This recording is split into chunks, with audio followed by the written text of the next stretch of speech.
Hi guys! Aujourd'hui on va parler de Jurassic World 2 Fallen Kingdom qui a été réalisé par Juan Antonio Bayona. Le film est actuellement en train de se faire bâcher sur tous les réseaux sociaux et je suppose également sur YouTube. Sauf que moi je suis dans un avis totalement différent, c'est-à-dire allez le voir, je vous le conseille vraiment. Effectivement c'est un film qui n'est pas parfait, moi je ne demandais pas d'être parfait. J'avais pas spécialement d'appréhension ou d'attente particulière avant d'aller voir le film, ce qui fait que j'ai été agréablement surprise. Je peux comprendre pourquoi certaines personnes n'ont pas aimé le film, mais de là à le détruire, je ne comprends absolument pas. Donc dans cette critique, je vais vous expliquer tout ce que j'ai aimé et tout ce que j'ai évidemment pas aimé et qui peut expliquer pourquoi certaines personnes ont un avis négatif sur le film. Mais vraiment, allez le voir, c'est quand même une expérience hors du commun. Il s'est passé un bon moment depuis les événements qui ont amené à la fermeture du parc, donc maintenant la nature a repris ses droits, hein. Même le Samsung Center, on voit plus le Samsung, mais de toute façon, à mon avis, le placement de produit, c'était que pour le premier film, hein. Le problème étant qu'un volcan se réveille sur Isla Nublar et la question c'est, va-t-on sauver les dinosaures ou va-t-on les laisser mourir? On retrouve donc Claire Dearing qui fait son possible avec son association pour sauver les dinosaures et milite pour cette cause. On apprend également que le docteur Lockwood et le docteur Hammond ont construit un sanctuaire. En fait, ils avaient comme objectif de construire un endroit où les dinosaures pourraient vivre en toute liberté, qu'ils ne soient plus dans des cages, ils ne soient plus exploités. L'objectif est donc de sauver le plus de dinosaures possible et de les amener à ce fameux sanctuaire. Sauf qu'évidemment, hein, comme tout film qui se respecte, il y a forcément des péripéties, tout ne va pas se passer comme prévu. Alors le film mise beaucoup sur l'esthétique et sur l'ambiance. Autant vous le dire tout de suite, il faut débrancher son cerveau, hein, vous le mettez de côté, vous l'emmenez pas avec vous au cinéma, voilà. Bien, si vous commencez à être un peu tatillon avec toutes les incohérences, tous les trucs what the fuck, vous allez pas en finir parce qu'il y a des trucs what the fuck pendant tout le film, des trucs totalement possibles. Alors c'est vrai qu'on est quand même sur un film de science-fiction, mais là on dépasse même la science-fiction, je veux dire des choses, c'est carrément de l'ordre du n'importe quoi. Mais ça passe parce que c'est un très bon divertissement. Le film se divise en deux parties, on a une partie qui va se situer sur l'île, hein, donc il fait question effectivement de sauver les dinosaures, etc. Et ensuite on aura toute une partie en huis clos. La partie sur l'île est vraiment très intéressante, visuellement c'est juste à tomber par terre. La partie en huis clos, c'est là où le bas blesse, c'est moins intéressant. C'est moins intéressant parce qu'on va se focaliser sur des personnages qui ne sont absolument pas développés. Néanmoins, ça va donner lieu à des scènes qui vont être très réussies et très originales parce que le cadre est quand même assez inattendu. Ce sera même une première dans la saga. Autant dire, le début du film, c'est pas très intéressant parce qu'on a une espèce de faux suspense avec Owen. Oui, parce qu'Owen, il est plus avec Claire, hein, oui, facilité scénaristique. En fait, on les a séparés avec un prétexte absolument débile. Alors, je sais pas s'il y a des gens qui séparent pour ce genre de raisons, mais ça n'a juste aucun sens. Donc, un vieux prétexte bidon pour les séparer parce que en fait il n'y avait plus trop d'enjeux, il n'y avait plus trop de challenge pour ce couple, donc il a fallu les séparer pour faire renaître la romance et qu'il y ait encore un intérêt, sauf qu'en fait il n'y a aucune alchimie entre aucun des personnages de ce film. Les interactions elles sont vraiment mineures. De toute façon je vais pas voir Jurassic World 2 pour voir Chris Pratt et Bryce Dallas Howard. Honnêtement les personnages j'en ai pas grand chose à faire. Dans ce film ils vont juste amener les situations, mais en soi les personnages on s'en fiche un tout petit peu, tout petit peu même beaucoup. Il y a que la petite fille qui va nous intéresser parce qu'elle a un lien de parenté avec le docteur Lockwood et pour plein d'autres raisons qui sont assez étonnantes. Mais en soi, les personnages, on les développe pas plus que ça. Voilà, même leur relation entre Claire et Owen, on s'en fout. Comme je disais, il n'y a pas trop d'alchimie, il se passe pas grand chose, on s'en fiche. De nouveaux personnages vont faire leur apparition, une paléontologue et celui qui est un geek. Hein. Alors là, on est clairement dans le geek marginalisé, hein. C'est assez étonnant, j'ai l'impression qu'on est dans un retour en arrière. Alors autant ça passait dans les années 90, début 2000, voilà, le geek un petit peu marginal, oui, il a des difficultés sociales, il a peur de tout, tout ce qui l'intéresse c'est son ordinateur.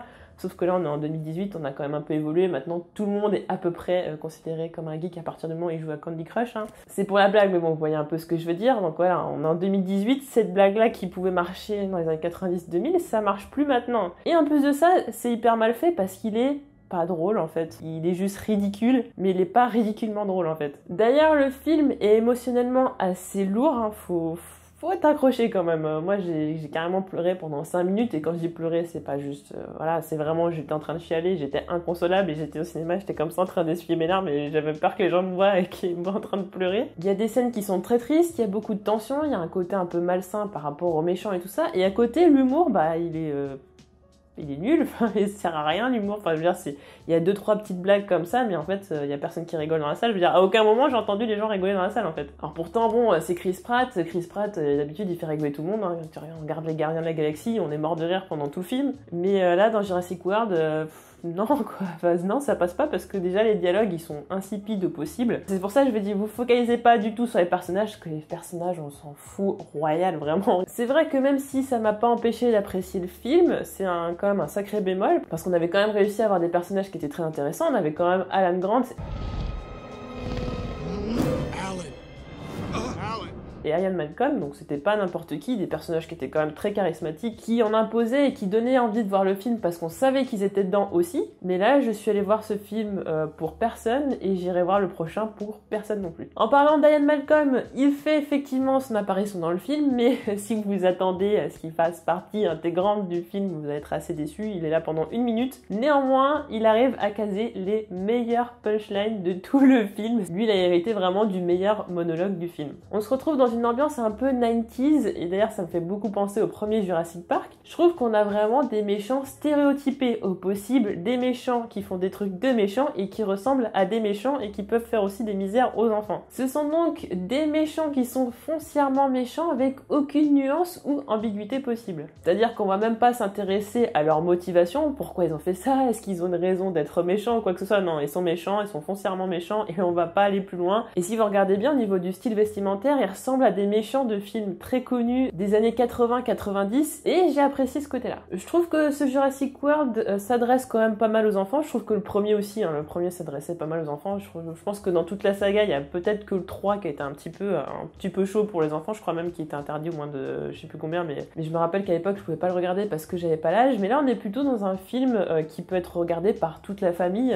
On a un enfant dans le film, ça c'est une grande tradition dans la saga. C'est pas spécialement sanglant à part un moment dans le film où on a l'impression d'être dans l'attaque des titans, mais sinon ça passe quand même, ça va. Il y a une bonne morale et puis voilà, de toute façon les dinosaures ça fascine les grands et les petits et là on a réellement fait un hommage à ces créatures là, c'est juste magnifique, le CGI est vraiment bien réalisé. J'ai aimé l'inversement de la situation, c'est-à-dire que dans quasiment tous les Jurassic Park, à chaque fois fallait survivre aux dinosaures. Voilà, les dinosaures sont des créatures qui qu'on essaie de maîtriser mais qu'au final font quand même ce qu'elles veulent et puis surtout quand les humains se retrouvent face à eux, ils font plus trop les malins, donc d'habitude il était souvent question de survivre aux dinosaures. Là ça va être plutôt l'inverse, c'est-à-dire que les humains ont le sort des dinosaures entre leurs mains, ils vont devoir les sauver et j'ai trouvé cet inversement assez intéressant. L'ambiance est vraiment réussie, beaucoup de tension, on a pas mal de moments de suspense, c'est quand même bien réussi, c'est-à-dire qu'en fait c'est beaucoup de péripéties à souhait, beaucoup de tension, il y a peu de moments en fait de transition, ce genre de choses. Il se passe quasiment toujours quelque chose qui fait que les 2h10 ça passe à une vitesse assez folle. Les seuls moments un petit peu longs, c'est là où on va avoir des dialogues entre les personnages, mais comme il n'y en a pas beaucoup,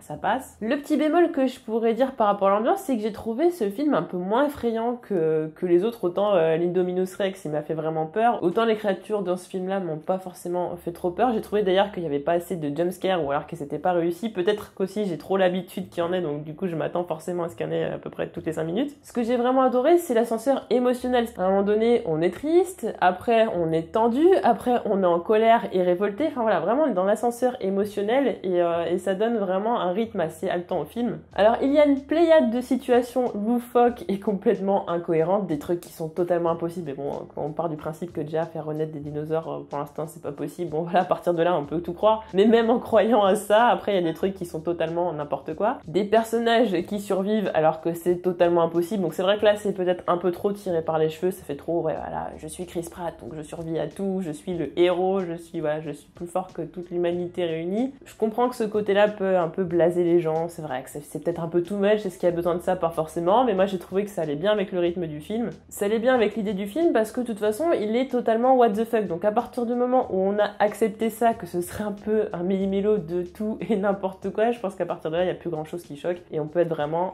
diverti par le film. J'ai trouvé le film très imprévisible, il y a beaucoup de choses que j'ai pas vu venir, autant il y a certaines choses qu'on va venir parce que certains personnages sont stéréotypés, autant il y a des renversements de situation et des révélations qui sont assez surprenantes, et la fin, je vous avoue que je m'y attendais pas du tout, je pense que vous êtes assez surpris par la fin qui augure des choses très intéressantes par la suite. Je suis vraiment très intriguée, ça a ouvert à quelque chose d'assez incroyable. Je trouve qu'on était vraiment dans un Jurassic World qui a fait une énorme prise de risque, c'est-à-dire que c'était difficile de faire quelque chose de nouveau, de se renouveler dans le même cadre, c'est-à-dire toujours sur l'île, ou toujours dans un parc, etc., toujours le même milieu, bon à part le 2, c'est vrai Jurassic Park 2, bon après c'est parti en cacahuète un peu, voilà, à l'extérieur. Mais globalement, sinon, on était tout le temps dans le même milieu, voilà, toujours la nature, le parc, enfin, voilà, ce genre de choses. Donc là, on a un cadre totalement différent. Faut raconter une histoire dans un cadre qui est pas du tout habituel par rapport à la saga. On est dans quelque chose de totalement inédit. Alors, je peux comprendre que certains pensent que c'est un peu tiré par les cheveux parce que ça sort des sentiers habituels, mais au moins, voilà, on voit quelque chose de très différent. J'avais peur qu'on essaye de nous faire une suite purement commerciale avec tout le temps la même recette parce que ça fonctionne, donc on continue la même recette. Là, il y a une prise de risque. Voilà, on est dans un endroit totalement différent, avec un enjeu qui est totalement différent et qui amène sur quelque chose qui n'aura plus rien à voir avec les autres épisodes de la saga, et franchement, j'ai envie de dire bravo. Visuellement, c'est juste à tomber par terre. Pour ceux qui veulent attendre de le voir en DVD, je vous dis vraiment, allez le voir au cinéma, voilà, avec les effets et tout, enfin voilà,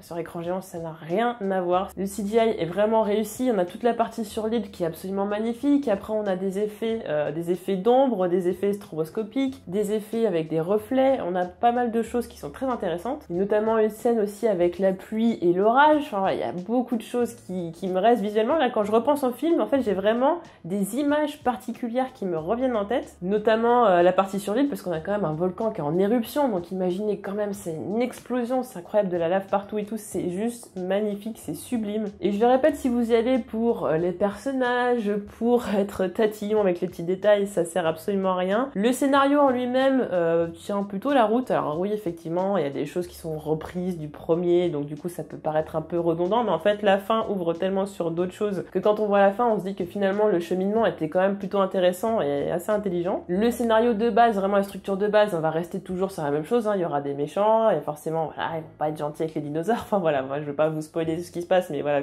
concrètement, on est sur la même chose un petit peu que le premier Jurassic World. Mais ce qui va être le plus intéressant dans le scénario, ça va être la fin et des révélations qui vont être faites et qui donc changent pas mal de choses. Au niveau des musiques, j'étais assez déçue. Il y avait deux musiques qui étaient pas mal, celle où on a le titre qui apparaît et puis une musique vers la fin du film. Et à part ça, je vous avoue que j'ai pas noté spécialement les musiques, elles m'ont pas fait spécialement frissonner. Elles étaient ni incroyables ni marquantes. Par contre, au niveau de l'ambiance, ça fonctionnait plutôt bien. Donc pour moi, ce film, c'est un réel spectacle pour les amoureux de ces grandes bébêtes. Vraiment, c'est un bel hommage à ces créatures. C'est aussi un film qui est poétique, il y a beaucoup de questions qui se posent aussi par rapport à la responsabilité de l'homme sur ses créations, parce qu'on a l'homme qui a recréé les dinosaures alors que la nature s'était chargée de leur extinction, et par conséquent, est-ce que l'homme doit aller sauver les dinosaures ou laisser faire la nature? D'ailleurs, il y a quelque chose d'assez marrant, c'est que Claire, dans le 1, elle exploitait donc les dinosaures pour de l'argent, elle avait rien à faire qu'ils soient en cage et qu'ils soient malheureux. C'était quelqu'un de très formaté, et maintenant, elle fait partie d'une association, elle veut sauver les dinosaures, elle prend des risques et tout pour les sauver. Et il y a une grosse ironie dans le fait qu'il y a un des personnages qui lui fait remarquer ça, à dire maintenant tu fais la nana et tout, mais alors en fait avant t'en avais rien à faire de les exploiter dans leur cage et tout, puis maintenant tu veux leur liberté, enfin voilà, il n'y a pas un délire, voilà quoi. Donc même le film arrive à faire de l'ironie sur le développement des personnages, donc c'est dire s'il n'y a pas un truc qui va pas. On va passer à la partie spoiler. Le côté redondant pour moi dans le film, c'était encore l'histoire d'ADN modifié. Alors l'ADN modifié, voilà, pour faire l'Indominus Rex, maintenant c'est l'Indoraptor. Enfin moi j'ai au moins changé les noms s'il vous plaît, parce que là... ça fait un peu genre les nouveaux jouets qui vont sortir. Peut-être que c'est même quelque chose de totalement marketing. D'ailleurs, je suis même persuadée que ce soit ça. Au final, on n'a pas besoin de se faire sponsor par Samsung parce que de toute façon, on va vendre des millions de jouets et de jeux. Merci l'Indoraptor. À la fin du film, on voit donc que le Docteur Who, et pas Docteur Who, a quand même plein d'échantillons d'ADN. Alors de ce que j'ai vu, il me semblait que c'était des ADN modifiés, un peu comme l'Indominus Rex ou l'Indoraptor. Bon, après, c'est passé tellement vite, donc, mais il me semble bien que c'était ça. Donc je me pose la question, est-ce que maintenant que les dinosaures sont dans le monde, est-ce qu'ils vont pas faire des dinosaures pour contrer les dinosaures, hein? On partirait dans un délire, ce serait un peu n'importe quoi. Et par contre, je suis vraiment intriguée de savoir comment va se passer la suite, parce qu'effectivement, on se retrouve avec des dinosaures qui sont dans la nature. Alors déjà, j'ai un peu de mal avec la morale, parce que bon, faut sauver les dinosaures sont des animaux, c'est gentil, il faut sauver les animaux, etc.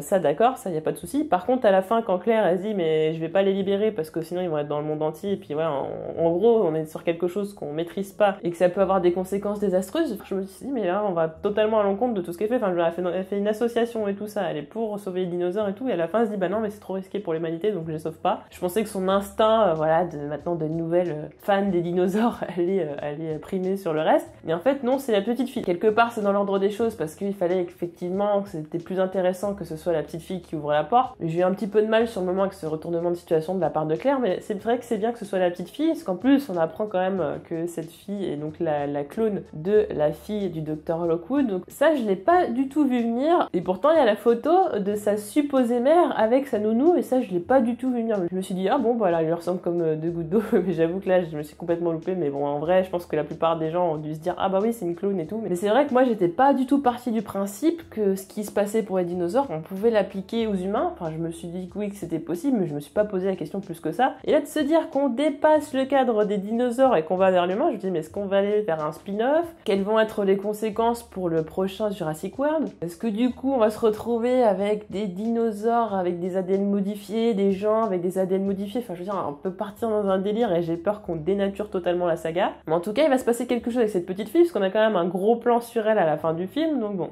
à voir. Et qui plus est, on l'a remarqué, l'humain ne maîtrise pas forcément cette technologie, donc ça se trouve, il y a peut-être des effets secondaires sur cette petite fille, qui sait. D'ailleurs, j'ai vraiment adoré la dernière phrase d'Ian Malcolm qui dit « Welcome to Jurassic World ». Alors là, c'est vraiment la meilleure punchline de tout ça. Et j'ai bien aimé son discours concernant le fait que les humains allaient devoir vivre avec les dinosaures. Là, c'est clairement une nouvelle ère, de nouvelles choses qui vont arriver. Comment va se passer la cohabitation, sachant qu'il y a des zones urbaines, que tout est industrialisé. D'ailleurs, on voit même à la fin, donc ça c'est scène post-crédit, hein. J'espère que vous êtes restés jusqu'au bout. Après, c'était pas un truc démentiel, mais c'est vrai que ça donnait un petit peu l'idée pour le prochain Jurassic World. Ce sont les ptéranodons. Ce sont les ptéranodons qui sont sur la réplique de la Tour Eiffel à Las Vegas. Donc là, on se dit, voilà, ils vont se retrouver dans un milieu qui est totalement différent. Avant, bah, forcément, la nature était vierge, il n'y avait rien du tout. Et là, se retrouver dans un monde industrialisé, ça va être quelque chose d'assez surprenant. Il y avait de très bonnes idées dans ce film. J'ai adoré la scène dans la chambre de la petite fille. Ça faisait énormément penser à des films des années 80-90. La scène est subtile, pleine de sens, et je sais que c'est une scène dont on se souviendra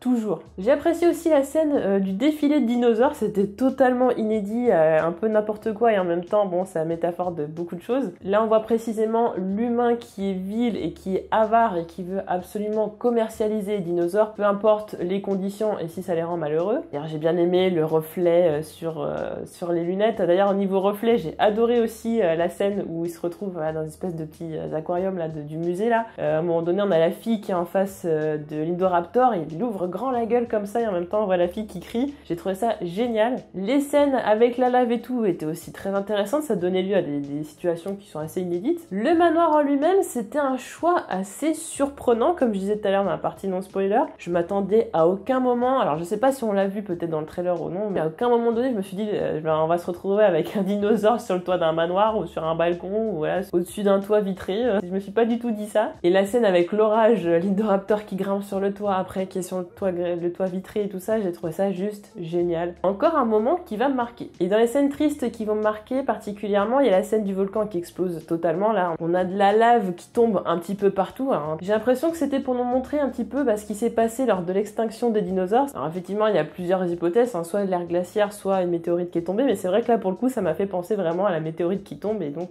l'extinction des dinosaures. Celle qui me marquera le plus, c'est évidemment celle avec le Diplodocus qui se retrouve sur le pont là et qui se dit ouais, mais vous m'avez pas sauvé en fait. Et c'est ça qui, c'est là où j'ai pleuré totalement, vraiment, j'étais inconsolable et même maintenant, ça m'émeut. C'est une scène qui est magnifique. On a vraiment la fumée là, on sait que la lave arrive et tout ça, on sait que le dinosaure va mourir. Effectivement, ils ont pas pu sauver tout le monde. Alors déjà, de toute façon, ils ont sauvé que ceux qui étaient les plus rentables pour pouvoir les vendre. Donc forcément, il y a un tas de dinosaures qui meurent. Il y en a déjà qui meurent par noyade, mais en plus, il y a ceux qui vont mourir malheureusement à cause de la lave. C'est là où j'ai eu beaucoup mal au cœur parce qu'en plus du fait de pas l'avoir sauvé parce qu'il était pas rentable ou parce qu'il pouvait pas sauver tout le monde ou quoi, c'est en plus de la faute de l'homme si ce dinosaure est arrivé sur cette île qui va le condamner. Donc ouais, c'était assez dur et c'est là où le film m'a vraiment pris aux tripes et pendant un moment j'étais un petit peu absente, j'étais trop sur cette image, ça m'a vraiment traumatisée réellement. Mais l'image était très belle, mais j'avoue que si je revois le film, je pense que je vais passer cette séquence parce que vraiment pour moi c'est impossible de regarder à nouveau ça. J'ai beaucoup apprécié le film, effectivement, il y a des défauts comme dans tous les films et je trouve que la prise de risque a été réussie. voilà, on se plaint toujours que les suites sont généralement moins bien et tout ça, mais moi je trouve que ce Jurassic World 2 était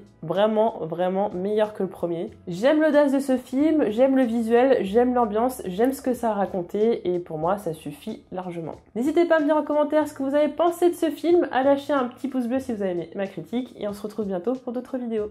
Salut!